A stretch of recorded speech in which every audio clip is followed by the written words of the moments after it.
Welcome to Smart Wealth with Joshua. Your daily stock analysis and catalyst talk. Today we're looking at Novo Nordisk. If you find our talks useful, please consider subscribe, like, and comment underneath. Yeah, and we really have a fascinating setup today for you. It's Thursday, February 26th, 2026, and the markets are just waking up to a very different landscape for a company we used to call the king of weight loss. Yeah, let's get right into it because for the last few years, this company has just been the absolute darling of the stock market. Oh, I absolutely. mean, they literally reshaped the entire economy of Denmark. They gave us Ozempic, they gave us Wegovy. They basically ignited this whole GLP-1 revolution. Right. But if you're looking at the charts this week, it's just ouch. The stock has plunged 21% recently. It's a massive move, Yeah. a really brutal sell-off. It's trading around $48.63 as of our recording. And for a company that seemed invincible for so long, a 21% haircut is just massive. Yeah, it feels like the market is suddenly shouting that the king is dead. Right. So that's the big question we need to answer today. Is the weight loss party actually over for Novo Nordisk? Or is this just a massive fire sale for smart investors? It's definitely the right question to ask. And to answer it, we really have to look at what triggered this sudden volatility. Yeah. Because you're right, they had that first mover advantage for years. But right now, the market is in an absolute state of panic over their forward guidance. Let's unpack that. Because usually when a stock drops this hard, you'd think the financials are just a complete disaster. You would think so. But when I looked at their 2025 numbers, which they just wrapped up, it looked incredible. Exactly. It's a classic case of the market looking through the windshield instead of the rearview mirror. Makes sense. Let's start with the good news, which was that 2025 performance. It was a monster year. The diabetes and obesity segment generated about 289 billion Danish krone. Which translates to what, roughly $44 billion? Yeah, about 44 billion US dollars. 44 billion? I mean, that is not chump change. Not at all. That segment alone mixed up nearly 94% of their total sales. And if you look specifically at obesity care, so the Wegovy side of things, they grew 31% in 2025. So demand is clearly still there. People still desperately want these drugs. It's actually accelerating demand. Yeah. Despite all the noise about competition, they still grew double digits. Okay, but that's the past. That's 2025. And like you said, the stock market is a forward-looking machine. Right. So what is the bad news that has everyone freaking out right now? Why is the stock tanking if they just pulled in 44 billion? The bad news is entirely about the outlook for 2026. Management came out and projected a sales and operating profit decline of 5 to 13% for 2026. Whoa, wait a second. A decline? Yes, a decline. I mean, for a high-growth biotech leader, you expect growth, growth, and more growth. Right. When was the last time Novo actually saw their sales drop? You have to go all the way back to 2017. Yeah, it's been nearly a decade of straight, uninterrupted growth. So for management to suddenly come out and say, hey, next year we're actually going to make less money, that is a massive shock to the system. Algorithms and growth investors just hate negative signs in front of percentages. Exactly. They completely re-rate the stock. Okay, so we have to get to the bottom of this. Why is this happening? If obesity is still a huge problem, and looking around it definitely is, why are their sales projected to go down? It essentially comes down to two main culprits. The first one, and arguably the most painful right now, is pricing pressure. Okay. We are looking at massive price cuts coming down the pike, specifically 35 to 50% cuts on Wegovy and Ozempic. 50%. They're literally cutting the price in half. Essentially, yes. Mhm. This is going to start hitting really hard in 2027, but the market is pricing it in right now. What's driving that? It's driven largely by U.S. pricing negotiations. Mhm. You have pharmacy benefit managers, the PBMs, and heavy government pressure. The days of charging premium, sky-high prices for these specific drugs are just coming to an end. Man, that is a tough pill to swallow, pun intended. Very much so. If you're slashing prices by half, you need to sell twice as much just to stay even. That seems like a terrible business model unless you have a rock-solid plan. It's a very difficult position to be in. And that brings us to the second culprit, which is competition. Right. Eli Lilly. Yeah. For a long time, Novo was the only game in town. Now, they are in a heavyweight fight with Lilly. The rivalry is everywhere. Everyone talks about Zepbound versus Wegovy. It's like Coke and Pepsi at this point. Exactly. But let's be honest here. Who is actually winning that fight? If we look at the raw data right now, Lilly is winning the market share battle. Really? Yes. Currently, Eli Lilly holds about 60% of the obesity market share. Novo has slipped down to about 40%. That's a significant flip, because I feel like just a year or two ago, Novo had the clear majority. Why is Lilly eating their lunch? Is their drug just better? Scientifically, kind of. And this is a really important detail for your investment thesis. Okay, break it down for us. Novo's drugs, so Ozempic and Wegovy, they mimic one single hormone, Yeah. GLP-1. Right, that's the hormone that tells your brain you're full. Exactly. It essentially hits the brakes on your appetite. Hmm. But Eli Lilly's drug, Zepbound, it's a dual agonist. It mimics GLP-1 and another hormone called GIP. Okay, hold on. We're getting into the alphabet soup here. Right. What exactly is GIP and why does it matter? Think of GLP-1 as hitting the brake on your appetite, right? Yeah. GIP essentially helps burn fat and improve how your body handles sugar. So Lilly is attacking the problem with two hammers instead of one. One suppresses appetite, the other improves metabolic function. Ah, got it. So it's not just Coke versus Pepsi. It's more like a standard hybrid car versus a high-performance electric vehicle. That's a great analogy, and the clinical data actually proves it. Lilly's REDEFINE 4 trial recently showed that Zepbound outperformed Novo's combination therapy CagriSema in head-to-head comparisons. Ouch. So Lilly has better tech, better trial results, and they're gobbling up market share. Wow. I'm struggling to see the bull case here. Why wouldn't an investor just sell Novo right now and go buy Lilly?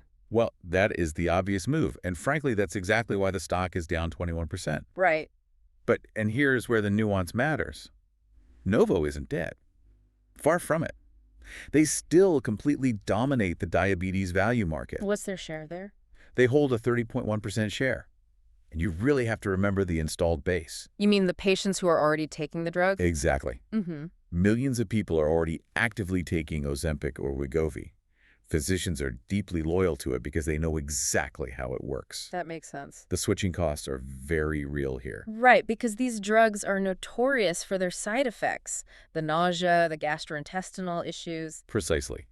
If a patient has spent 6 miserable months getting used to Wegovy, and it's finally working well for them, they are terrified to switch to Zepbound and risk starting that whole nausea cycle all over again. Oh, for sure. So Novo has this massive loyal base that Lilly just can't steal overnight.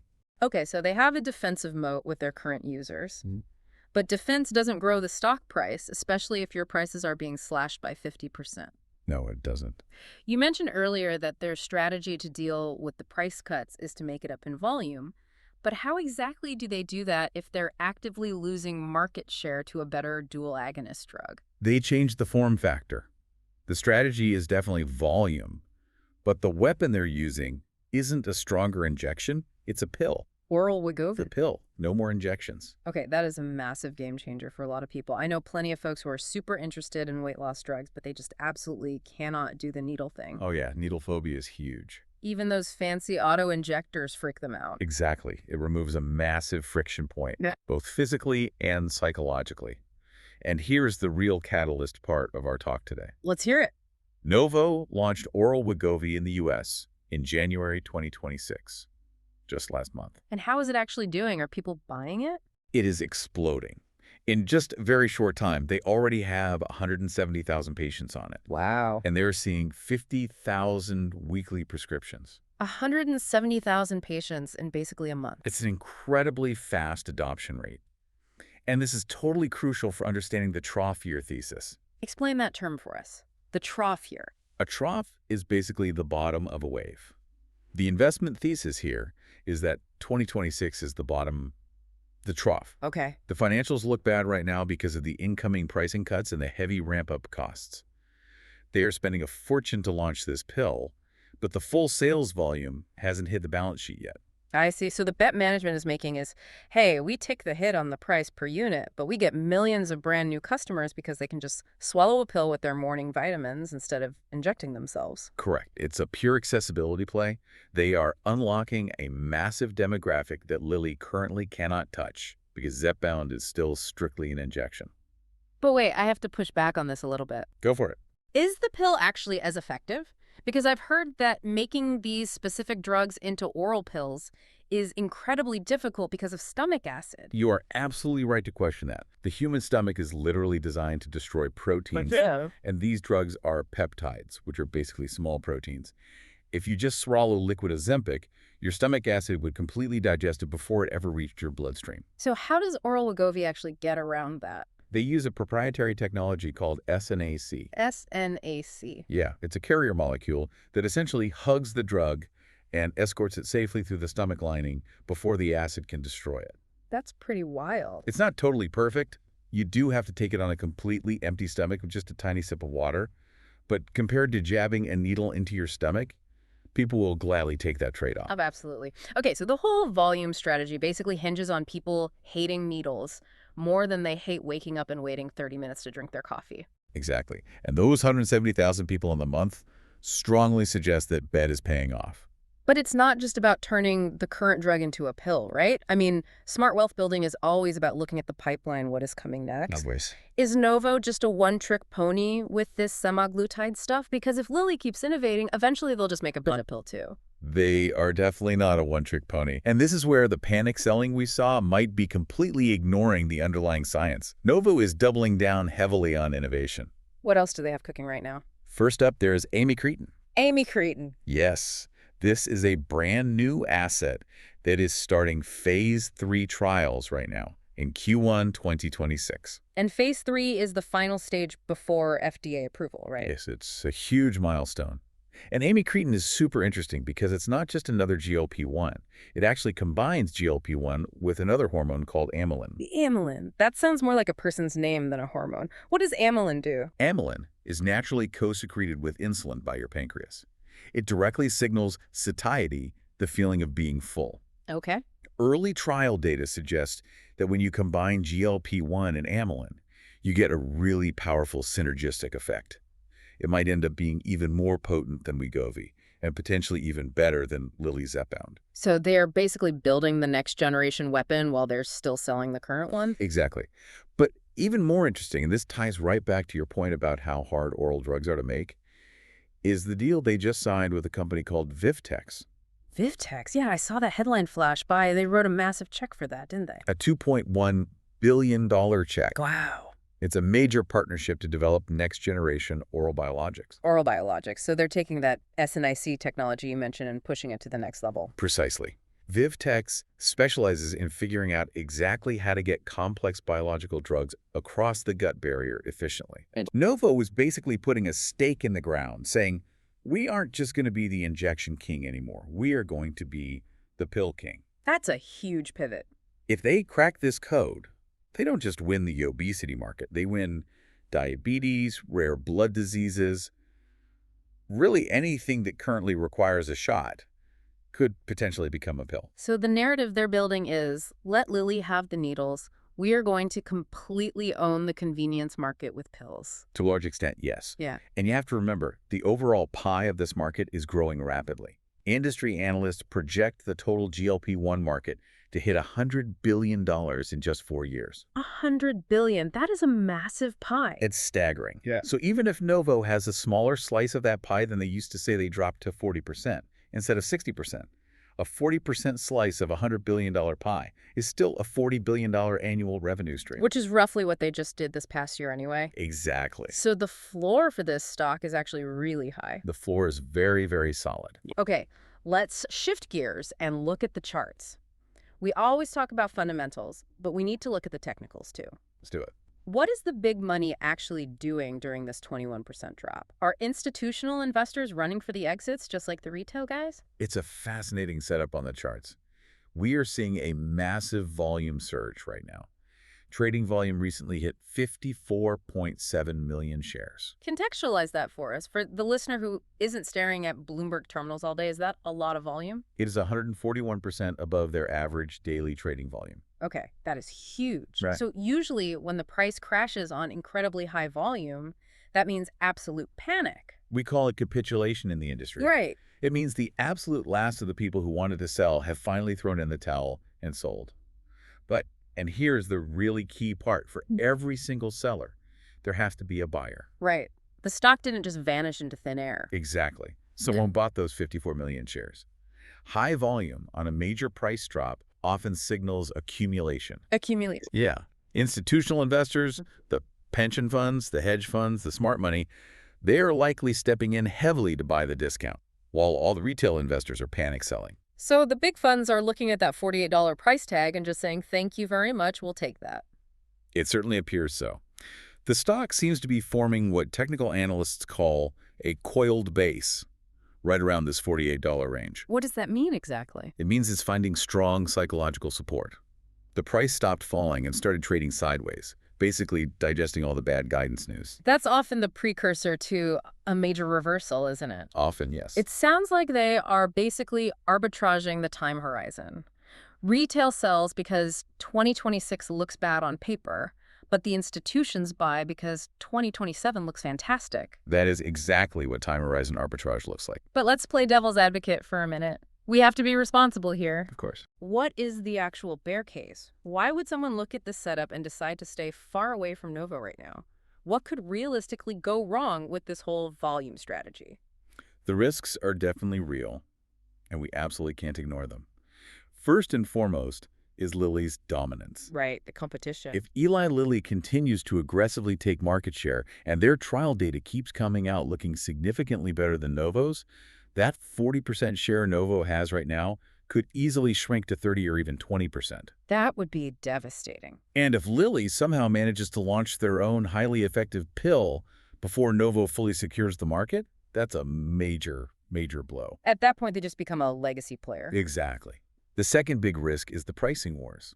We already know those 35 to 50% price cuts are coming. Right. But what if it turns into a complete race to the bottom? If their profit margins get compressed too much, even the massive extra volume from oral Wegovy might not be enough to keep the overall profits high. It's the classic problem of selling dollar bills for 90 cents. Ex- Selling millions more units doesn't help you at all if you're barely breaking even on every single unit.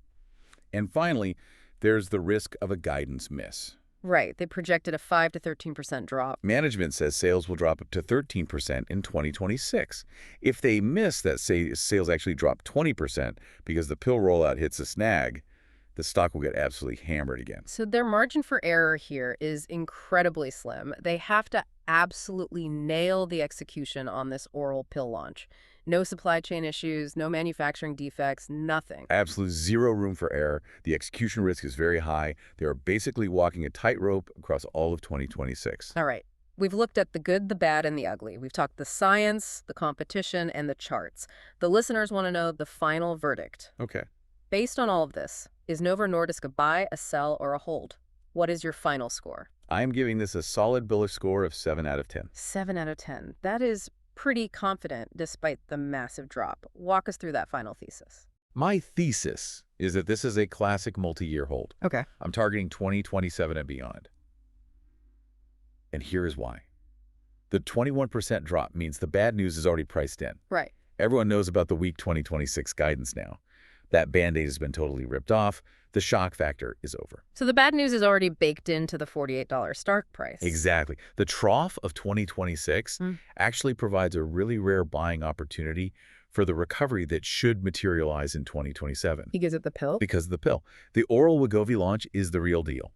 Getting 170,000 new patients in a single month is undeniable proof of massive consumer demand. The product market fit is just clearly there. It is undeniable. And when you look at the pipeline, the amycretin trials, and that massive Vivtex deal, it shows management isn't just sitting still playing defense. Right. They are actively innovating their way out of this corner. So to summarize your view, it's short-term pain for long-term gain. You buy when there's blood in the streets, even if it's, well, not actual blood, but just really bad guidance in the corporate spreadsheets. Precisely. Smart wealth is always built by seeing the value where everyone else just sees panic. Yeah. The market is highly emotional right now. It absolutely hates the idea of a sales drop in 2026. But a rational investor zooms out, looks at a $100 billion market in 2030, and sees Novo as a foundational player currently trading at a huge discount. And I think that's the ultimate takeaway here. You have to be willing to hold your breath and sit through the trough here to get the reward on the other side. It definitely requires patience. But the fundamental reality of the global obesity epidemic simply hasn't changed. Right. The demand for a solution isn't going anywhere. Novo is just radically changing how they deliver that solution to the masses. Well, there you have it. The king might be stumbling a bit right now, but he is definitely not dead. He's just taking a pill instead of a shot. That is a very good way to put it. And, you know, as a final thought for everyone listening, if these pills actually become as ubiquitous as a daily vitamin, Think about the ripple effects. What is it? It's not just about pharma stocks. If millions of people are suddenly eating 20% fewer calories because of a convenient pill, the junk food industry, the beverage companies, even the fitness industry, they are all going to face a massive reckoning.